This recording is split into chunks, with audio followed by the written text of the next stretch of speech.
Ask मुफ्ती तारिक मसूद। क्या शादी card बनवाना जायज़ है, जैसे मंगनी या बारात के कार्ड? देखिए, मंगनी एक गैर शरई रस्म है। इस्लाम में खितबा है। खितबा का मतलब निकाह का पैगाम भेजना। अगर वो पैगाम कबूल हो जाए तो हाँ कर दें, अगर यानी शादी कर दें, नहीं होता तो इनकार कर दें। ये मंगनी बीच में पता नहीं कहाँ से पख आ गई है। इसी तरह बारात की रस्म भी गैर शरई रस्म है।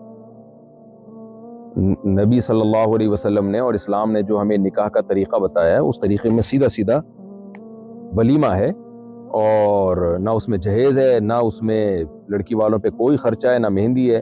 उसमें सीधा सीधा जो है निकाह का पैगाम भेजा जाए, निकाह हो जाए तो रुखसती के बाद मर्द खाना वाना खिलाए और पहले से घर के सारे ज़रूरी सामान का मर्द इंतज़ाम कर ले। जहेज़ है ही नहीं, जहेज़ रखेंगे कहाँ जब मर्द ने सारा फर्नीचर लेके डाल दिया है, तो कुछ उसको कहीं फिट ही नहीं बैठता वो जहेज़ जो है।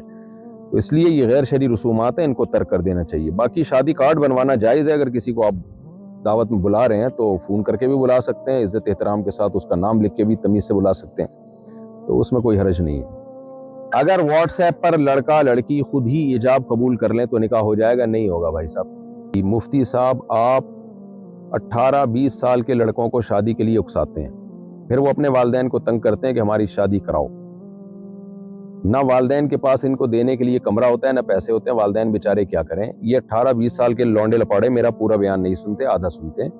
18-20 साल के लौंडे लपाड़ों को मैं शादी पे उकसाता हूँ अपने खर्चे पे, वालिदैन के खर्चे पे नहीं। वालिदैन को तो मैं तरगीब देता हूँ कि अगर आपका जो बेटा है समझदार है और आपको पता है कि शादी के बाद भी वो अपनी जिम्मेदारियां पूरी करेगा, तो फिर बेहतर ये फी सबीलिल्लाह अपने खर्चे पे शादी करा दो। बहू 2 रोटी खा लेगी, क्या हो जाएगा। लेकिन ये हर लौंडे लपाड़े के बारे में नहीं है, ये उन बच्चों के बारे में जो पढ़ाई में दिलचस्पी ले रहे हैं और आपको पता है शादी के बाद ये और ज्यादा मेहनत करेंगे पढ़ाई में और पैसा कमाने में।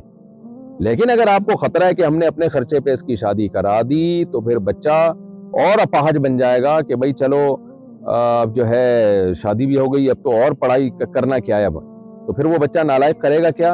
अब्बा अम्मा के खर्चे पे शादी हुई है तो वो बच्चे पैदा करेगा मेरे बयान सुन के, स्पीड बहुत होगी उसकी, और ला ला के अब्बा की गोद में डालता रहेगा, अब्बा का खर्चा बढ़ाता रहेगा। तो ऐसे बच्चों के बारे में मैंने वालिदैन को कभी नहीं कहा कि अपने खर्चे पे वालिदैन उसकी शादी कराएं। हाँ, जो बच्चे पढ़ाई में दिलचस्पी ले रहे हैं, आपको बच्चों का माँ बाप को पता होता है, तो जो समझदार बच्चे हैं, जैसे हमारे दोस्त हैं, उनके बेटा मेडिकल कॉलेज में उसका एडमिशन हुआ, 2 साल बहुत ज़बरदस्त तरीके से उसने पढ़ाई में दिलचस्पी ली, तो अब्बा को अंदाज़ा हो गई ये बच्चा माशाल्लाह ज़िम्मेदार है, तो अब्बा ने उसकी अपने खर्चे पे शादी करा दी और माशाल्लाह उनको नेक साले औलाद मिली, और वो बच्चा फिर जब कमाने लगा तो अपनी जिम्मेदारी खुद उठाई उसने। तो ऐसे बच्चों के बारे में नॉर्मली जो आजकल जो मार्केट में जिस किस्म के बच्चे आ रहे हैं, इनकी माँ बाप ने अपने खर्चे पे अगर शादी करा दी तो फिर तो बड़ा ही मसला ख़राब हो जाएगा। स्पीड से बच्चे पैदा होंगे दबा के, लेकिन वो सारे बच्चे इनकी जिम्मेदारी ये नहीं उठाएगा और फिर बड़े मसाइल होते हैं, तलाकों तक नौबत पहुंचती है, घर टूटते हैं। तो इसलिए 18-20 साल के जो लौंडे लपाड़े मेरा बयान सुन रहे हैं, वो कमाएं, अपने खर्चे पे अपनी शादी करें, अपनी बीवी के लिए अलग घर का इंतजाम करें। हाँ, जब वो कमा रहे हैं, अपने खर्चे पे अपनी शादी कर रहे हैं, अलग घर का इंतजाम कर रहे हैं, फिर माँ बाप को रोकने का हक नहीं। फिर मैं कहता हूँ करके बता दो, हो गई अब्बा। फिर अब्बा को ये कहो, अब्बा जैसे आपके अब्बा ने आपको अब्बा बनने से नहीं रोका, तो आप भी मुझे किसी और का अब्बा बनने से ना रोकें।